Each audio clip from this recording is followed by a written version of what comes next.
কিরে তুই এখন ওই জায়গায় বসে আসস, তাড়াতাড়ি আয়। কিরে তুই কান্তাছস কে লেগা? আজকে সাত রাত, কালকে ঈদ, উল্টা তোর আরো খুশি থাকার কথা। কেমনি খুশি হমরে?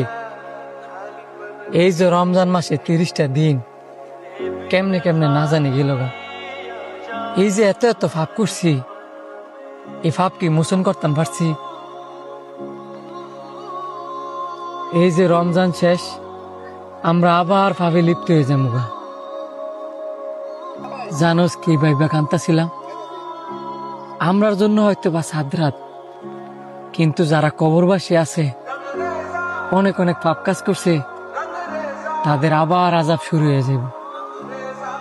একদিন তো আমরা ওই পৃথিবীতে থাকতাম না, আমরাও কবরবাসী হব।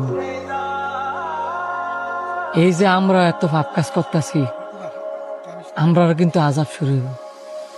তখন আমরা ওই রমজান মাসের অপেক্ষা করব, একটা মাস আযাব থেকে মুক্ত হওয়ার লেগে। এই যে রমজান মাসটা গেছে, আমগো সবারই পাপ কাজ থেকে বিরত থাকতে হইব, কারণ পরের বছর রমজান মাস পামু নাকি পাইতাম না কোনো গ্যারান্টি না।